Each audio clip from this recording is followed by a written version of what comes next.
So this is Bhagavad Gita, chapter 18, text 62. Tam eva sharanam gaccha sarva bhavena bhadata tat prasadat param shantim stanam prapsyasya shashvatam. O sign of Bharata, surrender unto him utterly. By his grace you will attain transcendental peace and the supreme and eternal abode. So tam eva, unto him, meaning the supersoul, right? In the last verse, Krishna said, Ishvara sarva bhutanam hridesharjuna tishtati. He is the Ishvar. He's the Lord and Master of all living entities. And he's situated in the heart. He's the supersoul. And so unto him, tam eva, sharanam gaccha, you should surrender, right? Surrender unto him, sarva bhavena, with all of your being, with everything you have, all of your nature, your mind, body, words, right? You've seen the sannyasis carry the stick. It's made of three, it's a tridanda, it's made of 3 sticks. That represents body, mind, and words. So it represents this point here, sarva bhavena bhadata, okay? Tat prasadan param shantim. So from his mercy, by his mercy, then you'll obtain shanti, peace. You'll become fully satisfied. Remember Prabhupada mentioned yesterday, apudyamanam achala pratishtam samudram apa pravishanti yadvat, that we're basically, we're the person who strives to fulfill desires doesn't become peaceful. It's the person who gives up desires that becomes peaceful. Right? We think it's the opposite. No, Krishna, you don't know what you're talking about, right? No, it's when you finally get it, that's when you're happy. When you finally fulfill the desire, that's when the kama goes away. That's when the burning desire finally goes away. No, it's when you give up the desire that the burning desire goes away, right? So that, therefore, but that can only happen by Krishna's mercy. You see, because we're not that intelligent, we're gripping on matter like a fanatic, like an addict, right? We're like a crackhead, and we're holding on to matter, and we won't let go no matter what, right? And so that is, I don't mean to be vulgar or something like that, but if you had like a crackhead, like an actual, crack addict, and they have a rock in their hand, and you try to pull it out of their hand, right? They'll fight you on the ground, they'll roll around, they'll bite you, they'll do whatever they have to do to hold on to it, right? And that's really our attitude with material nature. We don't want to let go. And so we require Krishna's mercy. Krishna raises his hand, and then we open our hand and our addiction falls out, right? We become we become satisfied and peaceful. Imagine you have somebody who's trying to wrestle that rock from the crackhead, and then the guy's, fighting, and his teeth are out like a dog, and, he's humiliating himself, right? Urinating on the ground and stuff, freaking out. And then this person just comes up and sort of raises his palm and blesses him, and all of a sudden the crackhead feels total peace and satisfaction. It's just filled with light and happiness and just forgets all about his addiction, right? It's totally healed. So that's what Krishna does to us, okay? But you have to surrender to him. You have to give up any other desire than just to satisfy him and make him happy. Like you have to work 24 hours a day just to please him with no motivation but his happiness. And you basically have to surrender to that and to being his servant. So that's very difficult. And that it's difficult because of the ahankar, the false ego, which is blocking that and saying, no, you have to try to be the master. Like, don't be the servant, don't surrender. This whole world is here for you to enjoy. Yeah, that's Maya.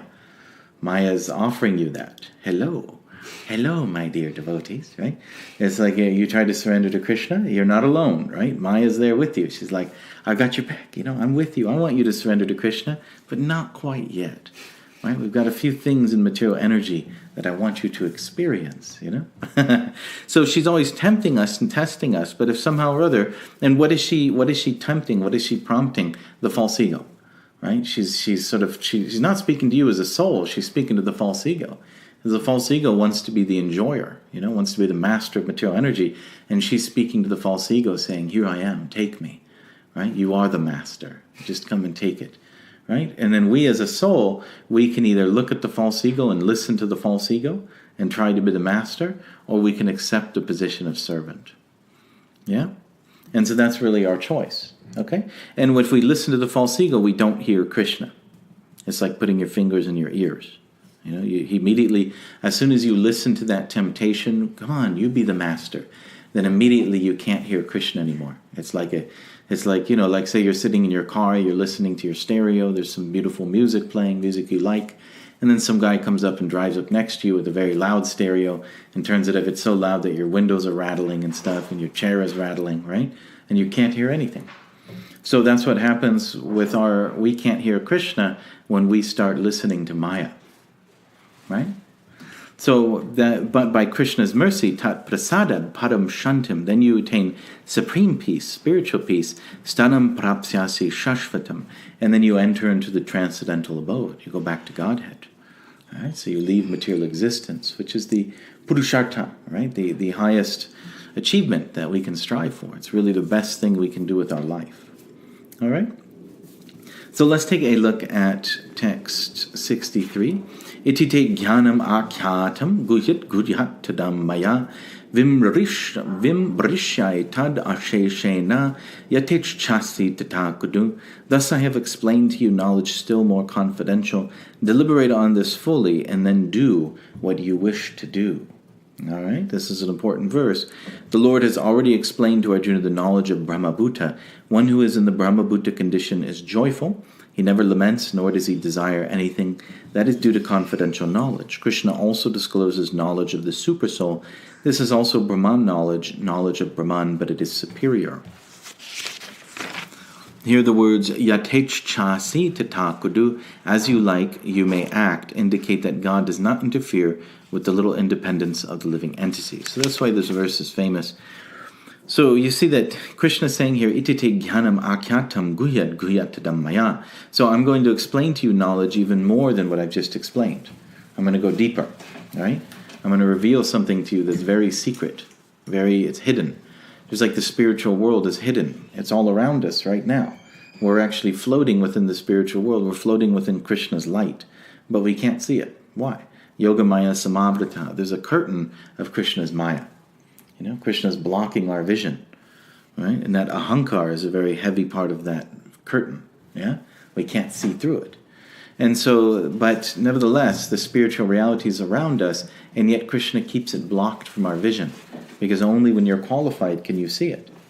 And then he explains what's behind the curtain, Brahmabhuta Prasanatma, that you will see Brahman. You know, that's the first level of transcendental realization. And then he goes deeper, and he mentions the Supersoul, Ishvara Sarvabhutanam Hridesha Junatishtati. And now he's going to go even deeper, which he's going to talk about surrendering unto himself and the principles of bhakti or worship. All right? Okay. So this yatech chasi tatakudu means that yata ichcha, whatever you desire, right? However you desire, you do it. Right? He's basically telling him now, you know, I've explained the whole Bhagavad Gita to you. It's now in your hands, right? You can choose now. Krishna doesn't force anyone, right? He doesn't threaten anyone, just like you'll see sometimes in the Bible, you know. Surrender to me or I'll blast you to bits, right? Or I'll throw you in a boiling oil, you know. At least I don't know if that's in the Bible, but certain individuals have that mentality who preach. And so that's not Krishna, though. Krishna doesn't speak like that, right? Krishna says that, you know, I'm giving you all of this knowledge and information. You think about it and then do what you want to do. He doesn't force you because you have free will. Because the soul, by nature, we're a little particle of Krishna, and therefore we have Krishna's nature. And Krishna's free, right? We're a little piece of Krishna, and Krishna's totally independent. Yeah, and you know, and that's also why we're here in many ways, because we're trying to imitate him as the Lord and Master, right? Can someone close the door, please?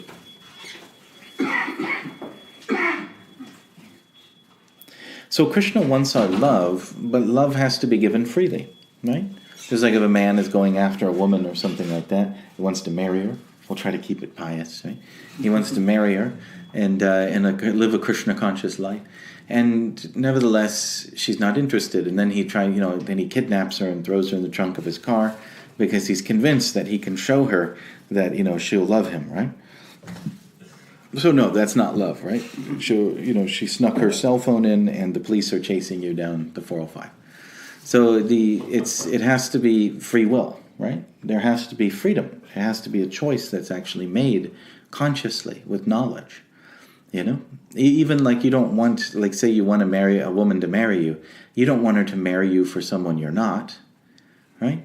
Like if it say like women will marry a man because they think he's rich or something, and then they find out he's not very rich and they hate him, and they're just trying to get out of the relationship or something.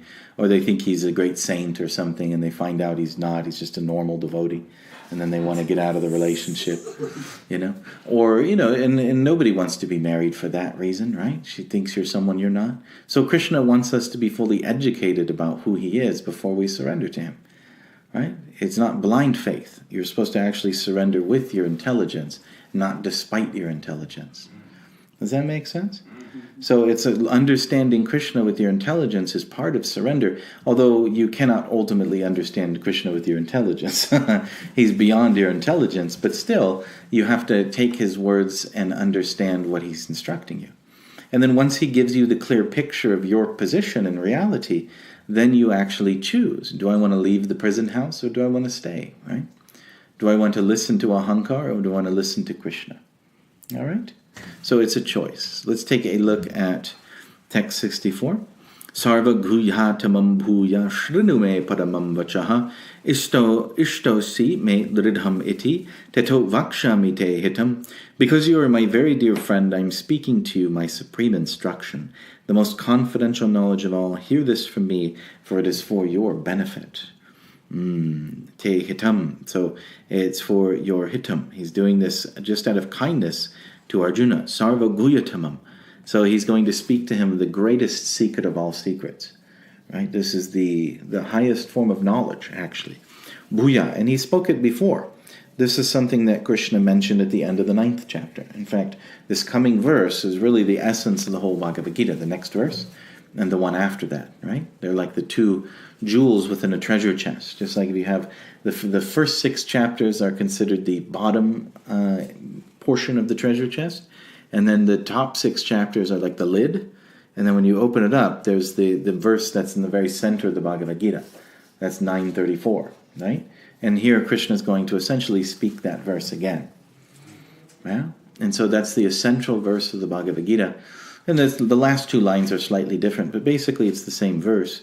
Shudume paramam vachaha. This is the highest thing Krishna is going to talk about in the whole Bhagavad Gita. Yeah, this is the greatest thing. That's why Venudar is here, because he somehow knew that the essence of the essence is being spoken, and so he came. Prabhupada says here, the Lord has given Arjuna given Arjuna knowledge that is confidential, knowledge of Brahman, and still more confidential knowledge of the supersoul within everyone's heart.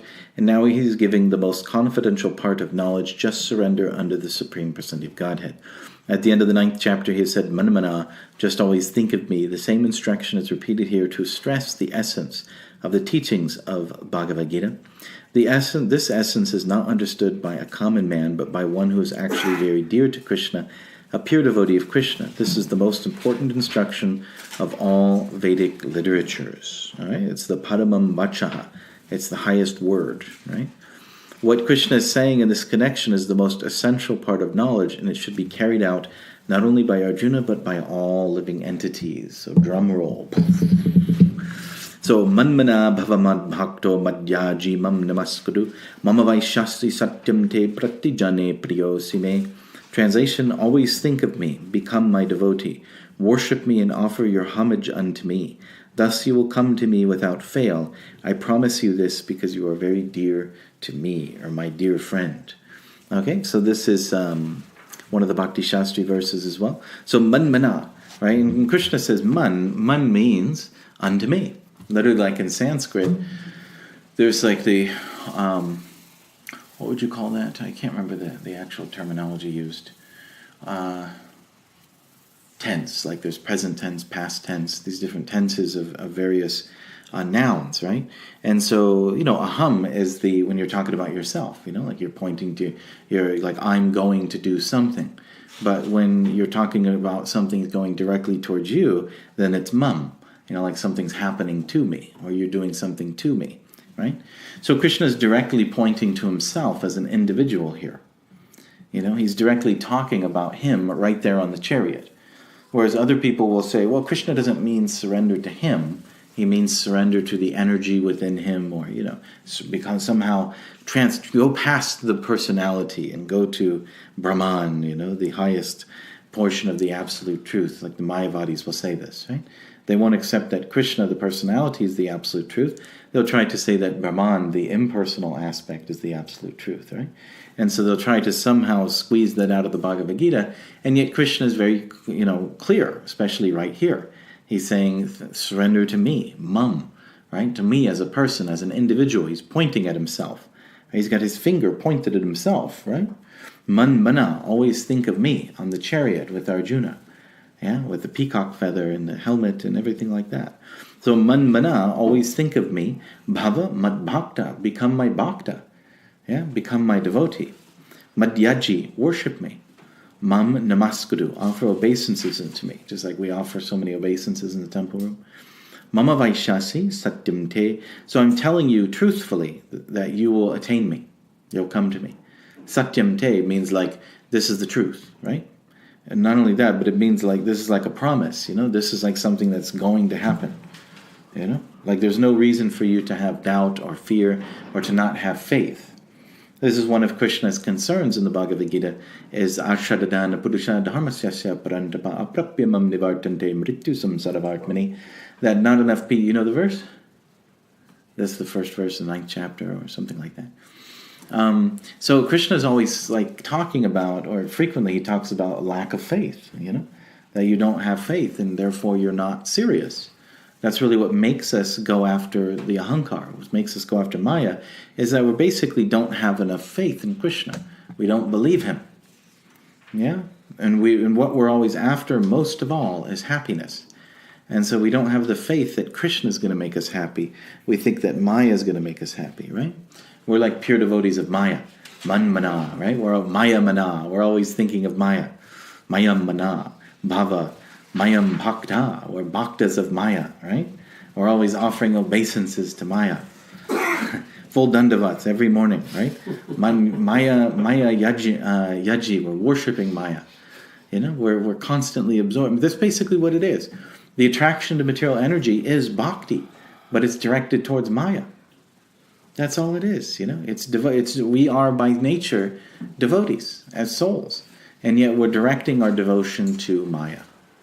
And Maya is Krishna's energy, but she's not Krishna, and that's the problem, right? She's the deluding energy of Krishna.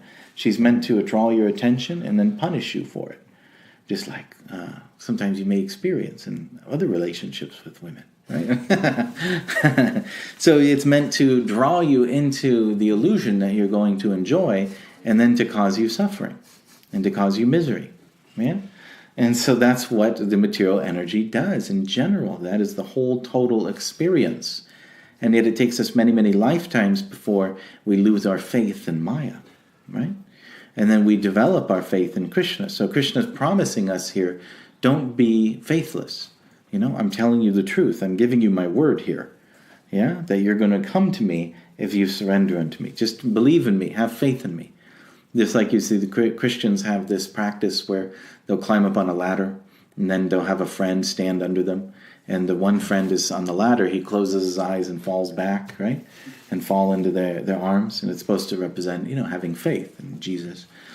So that's a fact, you have to close your eyes and just let go and drop into Krishna's hands. And you have to have faith that he's going to make you happy. All right? Like we like to have, like Bhaktivedanta Saraswati gave the example of the wedding party that rode all night. There's a wedding party that, they were tied up in there was a boat.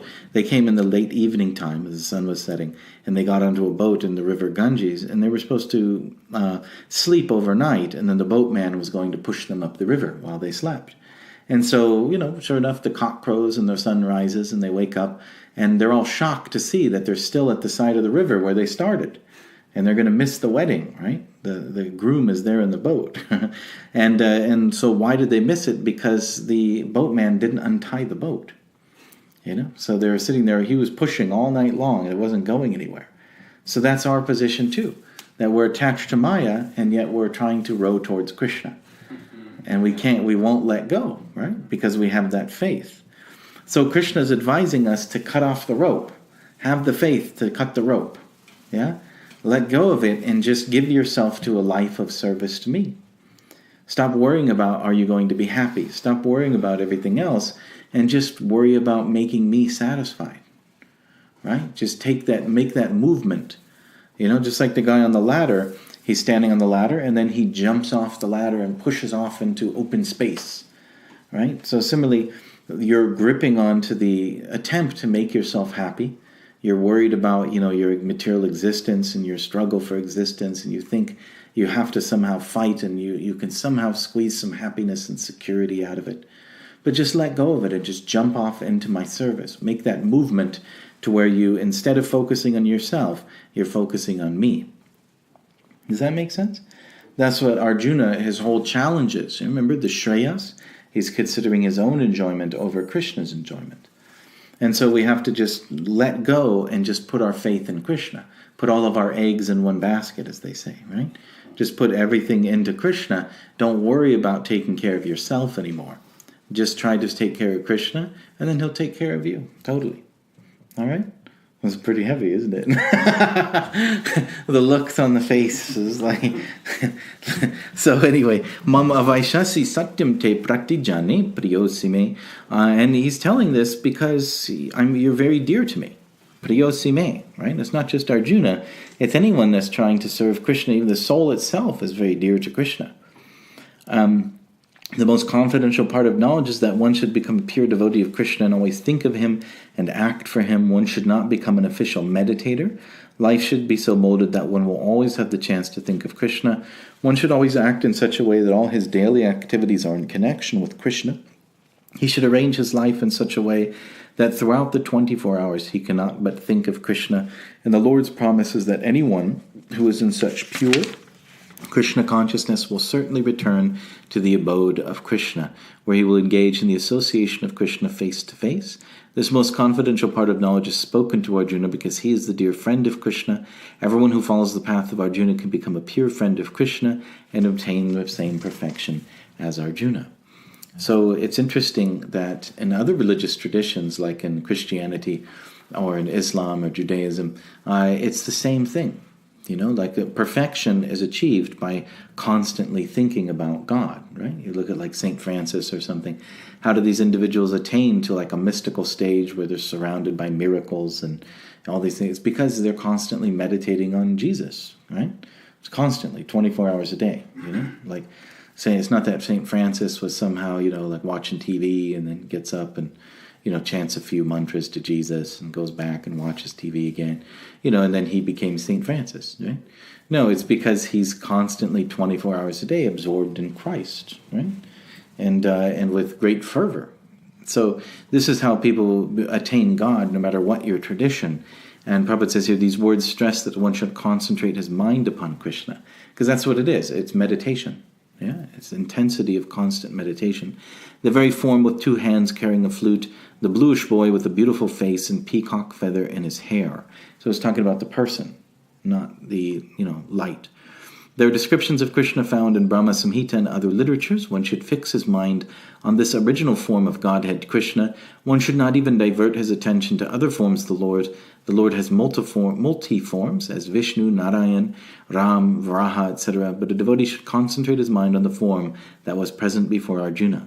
Concentration of the mind on the form of Krishna constitutes the most confidential part of knowledge, and this is disclosed to Arjuna because Arjuna is the most dear friend of Krishna. So it's really only disclosed to devotees, right? The personality of Godhead. Of course, in Kali Yuga, and by Lord Chaitanya's will, we try to, introduce Krishna's form to everyone.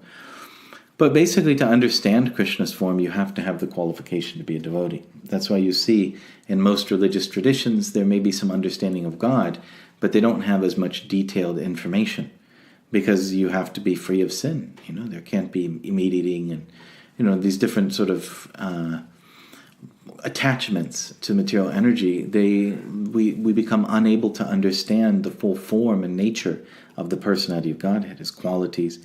And even us, we may only understand them theoretically, right? To actually understand, as Krishna is talking about here, this is on the level of bhava and prema. This is the param bhavam, right? Brahma bhuta prasanatma. It's the understanding of Krishna that comes when you look towards Krishna when you're in an enlightened state of consciousness. Like we can go into the temple and see the deity, and we see, beautiful statue, and maybe there's some Krishna there somehow, we see it a little bit, right? There's some Krishna there. He might be smiling at me, maybe he's not, right? When you walk into the temple in the stage of prema or bhava, you directly see Krishna as he's there in Vrindavan, dancing with Radha and, Srimati Radharani and the gopis. You directly see Krishna on that level. Remember when Lord Chaitanya would see Jagannath in Jagannath temple? Right? He didn't just see like a regular Jagannath, he would actually see the pastimes of Krishna happening right there, That's why he would go running towards the altar. And then he would go unconscious, So the vision of Krishna is on a much higher level. And so only when you're on that high level of consciousness can you understand Krishna as a person. Does that make sense? Okay, let's take a look. Here we are, text 66. It's the big one. All right, this is the big verse. Sarva dharman parityaja mamekam sharanam braja aham tvam sarva papebhyo mokshayishami ma shuchaha. Abandon all varieties of religion and just surrender unto me. I shall deliver you from all sinful reactions. Do not fear. So sarva dharman parityaja, all these other varieties of dharma, just abandon it all and surrender to me. And I will protect you, right? Sarva papebhyo, from all this sin. Remember, Arjuna's fear is that if I fight in this battle, I'll become overwhelmed by sin. But if Krishna is saying, just surrender unto me and I'll take care of it all, I'll protect you, but you have to have that faith in me, right? This is very much like the falling off the ladder. Ma shuchaha, don't fear. It's like the friend standing under the ladder, right? And he's saying, drop back, fall, come on, fall into my arms, right? I don't know. No, just do it. I don't know. Oh. And the hands are like on the ladder, and the knuckles are white, I don't know, maybe you're not there, right? What's going to happen if I fall? And it's scary to fall, right? Like when you're dreaming and all of a sudden you're like falling or something, it's terrifying. So it's like, I don't know, I don't want to fall. But Krishna is saying, Ma shuchaha, do not fear, right? Just let go. Just surrender to me. Abandon all varieties of dharma, which is abandon all the other considerations, even these different systems of yoga that I've been talking about. Dhyana yoga, Ashtanga yoga. They may be applicable to certain people in certain times and places. But the highest instruction is just become my devotee. Just bow down to me, worship me. Just give yourself to me totally and have faith and I'll take care of you. Right? This is the essence of all yoga. Everything else is kind of beating around the bush. It's just kind of like warming up to the idea of surrender, right? But really, if you just surrender, that's the full perfection of yoga right there. But it's not just surrender with words; it's surrender with your mind, right? Mana, to always think of Krishna, always try to serve Him, always worship Him. That's real surrender. Okay. Prabhupada says here, the Lord has described various kinds of knowledge and processes of religion, knowledge of Supreme Brahman, knowledge of the Supersoul, knowledge of the different types of orders and statuses of social life, knowledge of the renounced order of life, knowledge of non-attachment, sense and mind control, meditation, etc. He has described in so many ways different types of religion. Now in summarizing Bhagavad Gita, the Lord says that Arjuna should give up all the processes that have been explained to him and he should simply surrender to Krishna.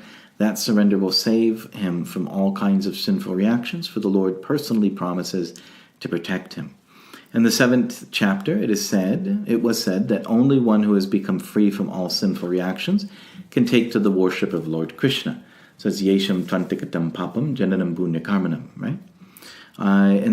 Thus one may think that unless he is freed from all sinful reactions, he cannot take to the surrendering process. To such doubts, it is here said that even if one is not free from all sinful reactions, simply by the process of surrendering to Shri Krishna, he is automatically freed. All right? So, hello, are you awake? So to be free, you don't have to become free of sin first. Like you don't have to surrender, you don't have to purify yourself and then surrender, right? You can just surrender to Krishna, he'll take care of the purifying part. All right? Which is a fact, like we're basically, maybe with the exception of Benudar, we're Yavanas and Malechas, right? Benudar has never sinned in his life. He's completely free and pure. But he's born in a Vaishnava family, right? But for most of us, we're born in a situation of meat-eating, intoxication, illicit sex. It's very degraded. You also are born in a devotee family? Okay. He may as well be. He's very nice and pure. But so we have this gross conditioning, which is like violently opposed to Krishna, and extremely difficult to surrender to Krishna with this conditioning. Yeah, it's like being in the body of a dog or something, like a wild animal. Yeah, just looking around, where's sex? Where's sex? Where's where? How can I gratify the tongue? How can I gratify the belly, genitals? And this is our existence, and yet we don't have to become pure Brahmins before surrendering to Krishna. All we have to do is surrender, and Krishna will take care of that purification part. Right? He's very merciful and very kind, and therefore there's no hesitation. Just, I know you're this way. Just surrender to me anyway. I'll take care of it. Don't worry about it. Right? So this is Krishna's kindness upon us all. There is no need of strenuous effort to free oneself from sinful reactions. One should unhesitatingly accept Krishna as the supreme savior of all living entities. With faith and love, one should surrender unto him. The process of surrender to Krishna is described in the Hari Bhakti Vilas. Anukulyasya sankalpa pratikulyasya varjanam rakshis yatiti vishvaso guptritve varanam tata atma nikshepa karpanye sadvidha sharanagatihi.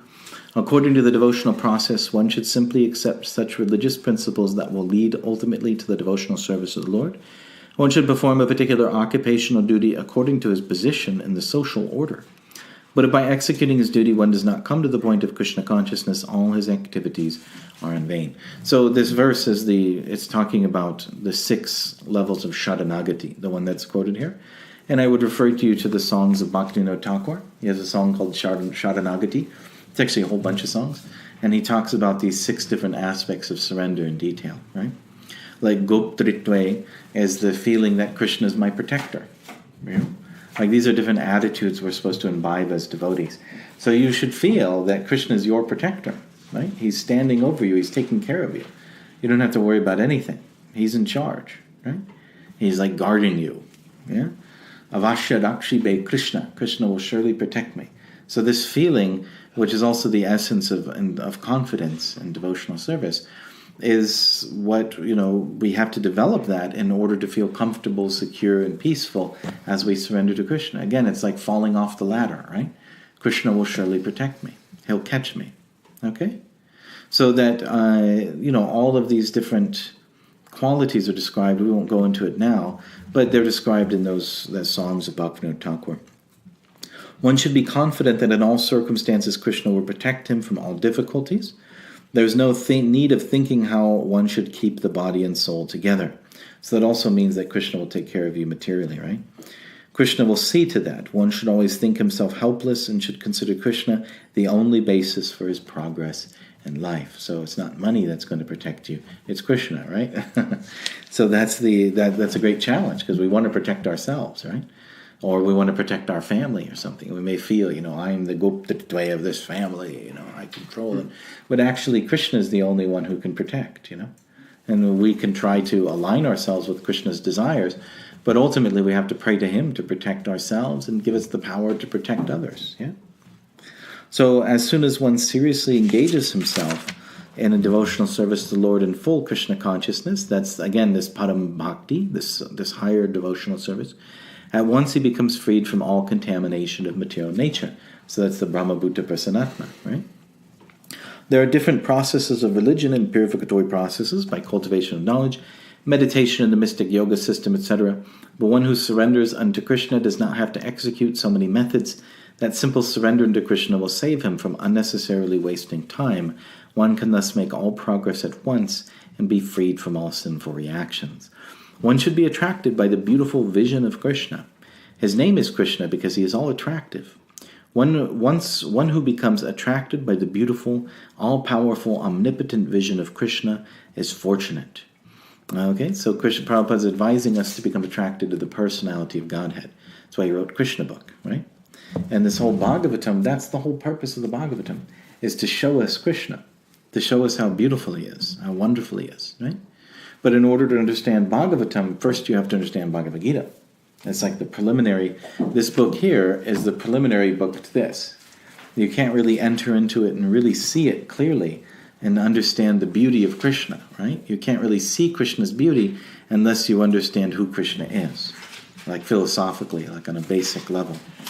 And so that's what Bhagavad Gita does. It describes to us who Krishna is, who we are, what the material energy is, how they relate together, what are the different processes of self-realization, the different systems of yoga, including bhakti yoga, and then it describes the ultimate goal of going back to Godhead. But it's on a very fundamental level. It's showing us the whole picture of spiritual life. And so you have to understand that before you can enter into this. And this actually shows you Krishna as a person. Like, what's Krishna like? Okay, we're going to surrender unto you. Manmana bhavamad bhakta. We're going to think of you. But what does that mean, thinking of you? Well, that means the Bhagavatam, right? The great sages and devotees, like Narada Muni, they sit and they actually hear about Krishna as he's talked about in the Bhagavatam. Or Sri Chaitanya Mahaprabhu, he's sitting in the Gambhira with who? Who are his closest associates? No, he is a close associate, but he wouldn't sit with him. Anyone know? Anyone remember? Ramananda Roy? Arjuna is he's an incarnation. But we're talking about Lord Chaitanya, right? So Ramananda Roy, and then what's his name? Arjuna is Ramananda Roy. Yeah, he is. And then Svarup Damodar Goswami. Yeah, and I think Sikhi Mahiti, there's some other devotees too. But basically, he would sit in the Gambhira, which is a small room. If you've been to Jagannath Puri, you can see the room is like maybe the size of that closet across the hallway. You ever been in there? It's like maybe the size, not even, see these walls here, this window, to the doorway, and then all the way to about the desk that I'm sitting at. That's the Gambhira. It's very small. And he would sit in there, and then one devotee, I think it's Kashinath Mishra, he would sit, Lord Chaitanya would become, they would hear and chant about Krishna all day long, and then hear and chant about the Bhagavatam with his most intimate associates.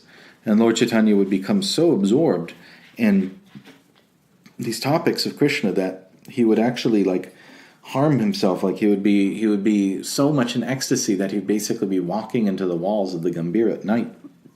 And his face would become bloody and stuff, so the devotees were freaking out. And then he would actually walk through the wall, like with mystic powers, right? Anima Siddhi. When you become advanced in devotional service, all the siddhis manifest. And so he would just walk right through the wall. And then they would be running, they'd lock him in, and then they'd come in the morning and he's gone. And like, wow, what the heck? And then they would run all around the city looking for him.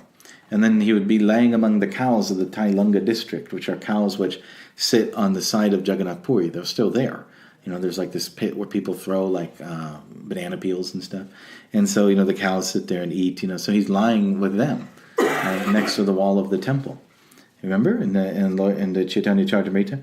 And then his body was all drawn into itself, by this intensity of his ecstasy, which is more than the human body can handle. Right? He was experiencing, there's a certain amount of ecstasy that this body can take. Right? You as a soul, you have this unlimited capacity for spiritual ecstasy, but the body, the physical human body, can only take so much. And Chaitanya Mahaprabhu was going beyond that. Right? And so his body would contort into all sorts of strange ways, and the devotees would come and they'd start chanting Hare Krishna to him. And in his vision, he's there with Krishna in the spiritual world. Right? He's participating with the gopis, and then all of a sudden, while he's there, he hears, Hare Krishna, kind of like getting louder and louder and louder, and it's like, what's going on, And then he wakes up, and he's there with the devotees, and he's like, why did you bring me out of my trance, right? I was with Krishna, we were making garlands, and what are you doing, And so, and this is of course, Chaitanya Mahaprabhu is Krishna himself acting as a devotee. But this is an example, he's exemplifying these principles that are being talked about here. He's exemplifying manmana bhavamad bhakta, giving yourself fully to him, meditating upon him, thinking about him. And so they would sit together and they would hear the Srimad Bhagavatam. Okay? So that's what Krishna is advising us to do here, okay? All right, let's continue here. It's such an important purport, we're just going to kind of finish it. There are different kinds of transcendentalists. Some of them are attached to the impersonal Brahman vision. Some of them are attracted by the supersoul feature. But one who is attracted to the personal feature of the Supreme Personality Godhead, and above all, one who is attracted by the Supreme Personality Godhead as Krishna himself, is the most perfect transcendentalist. In other words, devotional service to Krishna in full consciousness is the most confidential part of knowledge, and this is the essence of the whole Bhagavad Gita. Karma yogis, empiric philosophers, mystics, and devotees are all called transcendentalists, but one who is a pure devotee is the best of all. The particular words used here, ma shuchaha, don't fear, don't hesitate, don't worry, are very significant. One may be perplexed as to how one can give up all kinds of religious forms and simply surrender to Krishna, but such worry is useless. So how can I do it? I don't want to do it, right? I have to get out, I have to enjoy my material existence, And so Krishna is saying, don't worry, just surrender unto me. I'll take care of everything. Whatever fears or desires you may have, right? Think about it like, well, why don't we want to surrender? Well, because there's certain things that we think we won't get. Like if I surrender to Krishna, I won't get this. I really want this. I've wanted it for a long time, and, I'm going to go after it, by hook or crook. But, if I surrender to Krishna, I'm not going to get it. So, Krishna's going to have to wait. But what Krishna says is, don't worry about it. Don't fear. Just surrender unto me. I'll even give you that. Right? But I'll give it in a way that it's actually good for you. You see? Krishna he fulfills our desires as long as they're not sinful. But he'll do it in a way that you are you make advancement, right? And if you don't, if you try to fulfill it your own way, and you reject Krishna and try to just chase after it, push Krishna away, and then you can't, of course. Even if you push on Krishna's chest, you may move away from him, but he's not moving, you're moving, right? So you may push off of Krishna and sort of, launch off into Maya, and go chasing after some material desire, but it'll never be fulfilled. Like Krishna will never allow you to be drawn into illusion by it. He'll end up shattering that illusion if he's merciful to you, right? Okay, so let's take a look at the next verse. We've still got quite a few minutes. We've got a couple minutes here. We'll try to do 2 more verses pretty quickly. Idam te na tapaskaya na bhaktaya kadachana na cha shrushu shave vacham na chamam yo bhyasuyati. This confidential knowledge may never be explained to those who are not austere or devoted or engaged in devotional service, nor to one who is envious of me. So you've all heard this great secret, but it can't be given to everyone, right? Idam te na tapaskaya. So one who's not a tapasvi, right? Who doesn't perform tapasya or austerity, like not following the regular principles. Na bhaktaya, one who's not a bhakta. If you're not a devotee. Na cha shushushave. So one who's basically, it says you're not, I'm sorry. Yeah, okay, Prabhupada says here, one who's not engaged in devotional service, and then one who is not, who's envious towards Krishna, right? Abhyasuyati. Nacha mam yo abhyasuyati. So nor to one who's envious of me, who's against Krishna, who's demoniac, right? Who hates Krishna or is an atheist. You don't want to tell him these things. Okay? Like you don't want to introduce the personality of Godhead, these more intimate topics of his pastimes, his name, his form, his qualities. You don't want to talk to them about that. You can give a preliminary thing, because we're trying to make people devotees. We're trying to introduce Krishna to the world. But you don't want to go into deep internal topics and secrets. With his books. Yeah, but the thing is, Prabhupada writes his books in such a way that even the most newest person can enter into them, right? Even in the 10th canto of the Bhagavatam, which is the highest part of the Bhagavatam, the most intimate part, Prabhupada's purports are like Bhagavad Gita purports, I mean, you can get the highest realizations from them if you're an advanced devotee, but they're written in such a way that even a non-devotee can sort of enter into it and begin to understand who Krishna is on an elementary level. Does that make sense? So Prabhupada wrote his books with that in mind. He's already got that covered. Yeah? So basically, without the things he listed, they'll just be like a ceiling that a beginner would reach if they read the Bhagavad Gita. They won't be able to understand too intimately. Yeah, well, the thing is that you can't. Not only can you not understand it, but you will develop an offensive mentality. Mm-hmm. Right? That's why the Mayavadis are not supposed to touch the Bhagavad Gita, but they use it to preach their own philosophy and stuff like that. Krishna's kind of saying, don't allow that to happen. Don't let these people that are not devotees who are envious of me, they shouldn't be touching this literature, and they shouldn't be touching topics of my personality. It's intimate, right? It's internal for those who surrender to me. Mm-hmm. If you give that out to people who are not surrendered, they'll twist it and they'll use it for their own purposes. They'll make offenses, they'll be degraded, and they'll misinterpret and become, it'll only feed their envy, right? Okay? So we'll just finish off with this purport here. Persons who have not undergone the austerities of the religious process, who have never attempted devotional service in Krishna consciousness, who have not tended a pure devotee, meaning serving like a guru, and especially those who are conscious of Krishna only as a historical personality, who are envious of the greatness of Krishna, this is like mundane scholars, should not be told this most confidential part of knowledge. It is, however, sometimes found that even demoniac persons who are envious of Krishna, worshipping Krishna in a different way, take to the profession of explaining Bhagavad Gita in a way to make business, but anyone who desires actually to understand Krishna must avoid such commentaries on Bhagavad Gita. Actually, the purpose of Bhagavad Gita is not understandable to those who are sensuous. Even one who is not sensuous but is strictly following the disciplines enjoined in the Vedic scriptures, if he is not a devotee, he cannot understand Krishna. So you have to be a tapasvi, like you have to practice tapasya, you have to practice sense restriction. You basically have to follow the Vedic culture. But even that's not enough alone. Like you also have to be a devotee.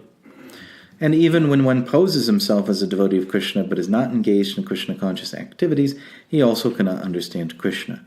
There are many persons who envy Krishna because he has explained in the Bhagavad Gita that he is the supreme, and that nothing is above or equal to him. There are many persons who are envious of Krishna. Such persons should not be told of Bhagavad Gita, for they cannot understand. There's no possibility of faithless persons understanding Bhagavad Gita and Krishna. Without understanding Krishna from the authority of a pure devotee, one should not try to comment upon Bhagavad Gita. All right? Okay. So thank you very much. All glories to Srila Prabhupada.